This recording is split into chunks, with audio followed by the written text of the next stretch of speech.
Jamal ഖഷോഗിയെ കൊന്നത് സൗദിയല്ല എന്ന് പറഞ്ഞ് ABC റിപ്പോർട്ടർ കയർത്ത് സംസാരിക്കുന്ന അല്ലെങ്കിൽ ശകാരിക്കുന്ന ട്രംപിനെയാണ് നമുക്ക് കഴിഞ്ഞ ദിവസം കാണേണ്ടി വന്നത്. എന്നാൽ ട്രംപിന്റെ ശകാരവും പരിഹാസവും ഒന്നും വകവയ്ക്കാതെ ചോദ്യങ്ങളുമായിട്ട് മേരി ബ്രൂസ് എന്ന് പറയപ്പെടുന്ന റിപ്പോർട്ടർ മാധ്യമപ്രവർത്തക മുന്നോട്ട് പോയി. അതുകൊണ്ട് തന്നെ ചർച്ചയാകുന്നത് മേരി ബ്രൂസിന്റെ ആ ധീരതയാണ്. വാഷിംഗ്ടൺ പോസ്റ്റ് കോളമിസ്റ്റായിട്ടുള്ള ജമാൽ ഖഷോഗി കൊലപാതകത്തിൽ സൗദിക്ക് പങ്കില്ലെന്ന് അമേരിക്കൻ പ്രസിഡന്റ് ഡൊണാൾഡ് ട്രംപ് പറയുന്നു. ഈ കൊലയിൽ ആരോപണ വിധേയനായിട്ടുള്ള സൗദി കിരീടാവകാശി മുഹമ്മദ് ബിൻ സൽമാനെ പ്രതിരോധിച്ചും ട്രംപ് ഇതോടൊപ്പം രംഗത്തെത്തുന്നുണ്ട്. പക്ഷെ ഇതുമായിട്ട് ബന്ധപ്പെട്ട ചോദ്യമുയർത്തിയ മാധ്യമ പ്രവർത്തകനോട് ദേഷ്യപ്പെട്ട ട്രംപ് മുഹമ്മദ് ബിൻ സൽമാൻ സംഭവത്തെക്കുറിച്ച് ഒന്നും അറിയില്ലായിരുന്നുവെന്ന് കൂടി പറയുന്നുണ്ട്. സൗദി കിരീടാവകാശി മുഹമ്മദ് ബിൻ സൽമാനൊപ്പം ഓവൽ ഓഫീസിൽ ഇരിക്കുമ്പോഴാണ് ട്രംപ് ഇത്തരത്തിലുള്ള ഒരു പരാമർശം തന്നെ നടത്തിയത് പോലും. 2018 ജമാൽ ഖഷോഗി കൊല്ലപ്പെട്ടതിന്റെ പേരിൽ ഇരു രാജ്യവും തമ്മിൽ പിരിമുറുക്കമുണ്ടായ ശേഷം ഇപ്പോഴാണ് സൗദി രാജകുമാരൻ US-ലെത്തുന്നത്. കൊലപാതകത്തിന് ഉത്തരവിട്ടത് മുഹമ്മദ് ബിൻ സൽമാൻ ആയിരിക്കാമെന്ന് അമേരിക്കൻ രഹസ്യാന്വേഷണ ഏജൻസികളുടെ നിരീക്ഷണത്തെ തള്ളിക്കൊണ്ടാണ് ട്രംപ് ഇപ്പോൾ മറ്റൊരു നിലപാട് അവിടെ സ്വീകരിച്ചിരിക്കുന്നത്. ജമാൽ ഖഷോഗി വിവാദ പുരുഷനാണ് എന്നും ട്രംപ് പറയുന്നുണ്ട്. തന്റെ സന്ദർശകനെ അപമാനിക്കാൻ വേണ്ടിയിട്ട് മാത്രമാണ് ഈ വിഷയം ഇപ്പോൾ ഉന്നയിക്കുന്നത് അല്ലെങ്കിൽ ഉന്നയിച്ചിരിക്കുന്നത് എന്ന് മാധ്യമ പ്രവർത്തകരോട് തുറന്നു വിളിച്ചു പറയുകയാണ് ട്രംപ്. നിങ്ങൾ പരാമർശിക്കുന്നത് വളരെ വിവാദ പുരുഷനായിട്ടുള്ള ഒരാളെ കുറിച്ചാണ് എന്നും നിങ്ങൾ സംസാരിക്കുന്ന ആ മാന്യനെ ഒരുപാട് പേർക്ക് ഇഷ്ടമായിരുന്നില്ല എന്നും നിങ്ങൾക്ക് അദ്ദേഹത്തെ ഇഷ്ടമായാലും ഇല്ലെങ്കിലും പലതും സംഭവിക്കുമെന്ന് പറഞ്ഞുകൊണ്ട് ട്രംപ് ആക്രോശിക്കുന്നുണ്ട്. സൗദി കിരീടാവകാശിയുടെ നേരെ തിരിഞ്ഞുകൊണ്ട് ട്രംപ് പറഞ്ഞു അദ്ദേഹത്തിന് ഇതേക്കുറിച്ച് ഒന്നും അറിയില്ലായിരുന്നുവെന്ന്. നമുക്ക് അതുകൊണ്ട് തന്നെ അത് അവിടെ നിർത്താം. ചോദ്യമുയർത്തിയ മാധ്യമ പ്രവർത്തകയെ ട്രംപ് ശകാരിക്കുകയും ചെയ്യുന്നുണ്ട്. ABC ന്യൂസ് റിപ്പോർട്ടർ മേരി ബ്രൂസിനെ രൂക്ഷമായി വിമർശിക്കുകയും നെറ്റ്വർക്കിന്റെ പ്രക്ഷേപണ ലൈസൻസ് റദ്ദാക്കുമെന്ന് ഭീഷണിപ്പെടുത്തുകയും ചെയ്തു ട്രംപ്. വൈറ്റ് ഹൗസിലെ ഓവൽ ഓഫീസിൽ സൗദി കിരീടാവകാശി മുഹമ്മദ് ബിൻ സൽമാനുമായിട്ടുള്ള കൂടിക്കാഴ്ചക്കിടെയായിരുന്നു ഈ നാടകീയമായിട്ടുള്ള രംഗങ്ങൾ ഉണ്ടായത്. ട്രംപിന്റെ ശകാരവും പരിഹാസവും ഒന്നും വകവയ്ക്കാതെ ചോദ്യങ്ങളുമായി മേരി ബ്രൂസ് മുമ്പോട്ട് പോയിക്കൊണ്ടിരുന്നു. ധീരതയോടുകൂടിയാണ് അവർ ചോദ്യങ്ങൾ ഉയർത്തിയത്. എടുത്ത് ട്രംപിനെ ചൊടിപ്പിച്ചു. ഇതൊരു വസ്തുതയാണ്. ഇതാണ് ഇന്ന് ബ്രൂസ് താരമായി മാറാൻ കാരണം. തന്റെ കുടുംബത്തിന്റെ സൗദി അറേബ്യയിലെ ബിസിനസ് ബന്ധങ്ങളെക്കുറിച്ചും മാധ്യമ പ്രവർത്തകൻ ജമാൽ ഖഷോഗിയുടെ കൊലപാതകത്തെക്കുറിച്ചും മേരി ബ്രൂസ് മൂർച്ചയേറിയ ചോദ്യങ്ങൾ ഉന്നയിച്ചതിനെ തുടർന്നായിരുന്നു ട്രംപിന്റെ ഈ നടപടി എന്ന് പറയുന്നത്. ഈ സംഭവം മാധ്യമ സ്വാതന്ത്ര്യത്തെക്കുറിച്ചുള്ള വലിയ ചർച്ചകൾക്ക് വഴിയൊരുക്കിയിരിക്കുകയാണ്.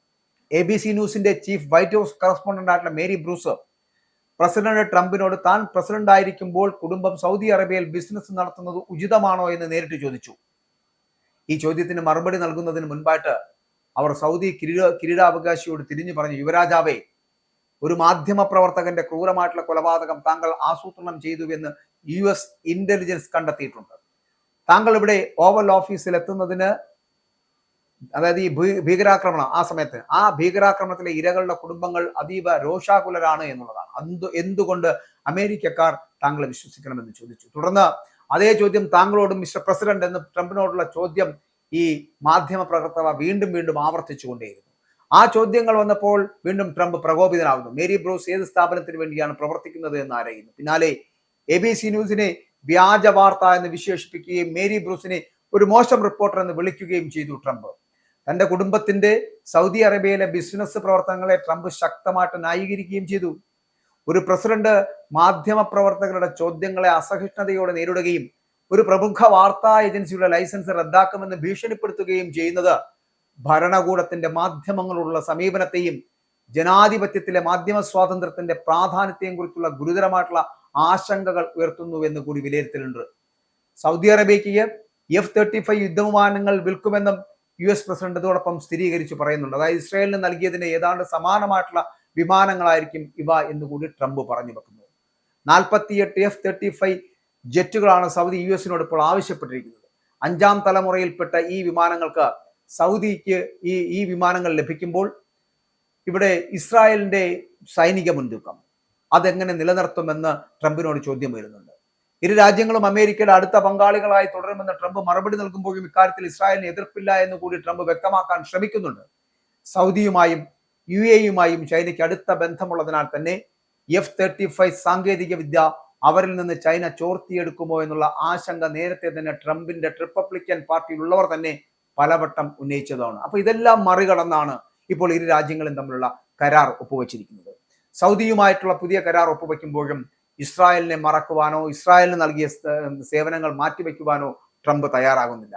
അപ്പോൾ ട്രംപിന്റെ ഈ പ്രവർത്തനങ്ങൾ എന്ന് പറയപ്പെടുന്നത് ഈ പുതിയ ഒരു സ്വാഭാവികമായിട്ടുള്ള വ്യവസായത്തിലേക്ക് കൊണ്ടെത്തിക്കുവാൻ സൗദി കിരീടാവകാശിയെ 2018 ശേഷം ഏകദേശം 7 വർഷങ്ങൾക്ക് ശേഷം ആ കിരീടാവകാശിയും സൗദിയുമായിട്ടുള്ള ബന്ധം കൂട്ടിയുറപ്പിക്കുവാൻ ട്രംപിന് കഴിയുന്നു എന്നുള്ള പ്രത്യേകത കൂടി ഇതിനകത്തുണ്ട് എന്ന് പറയേണ്ടിയിരിക്കുന്നു.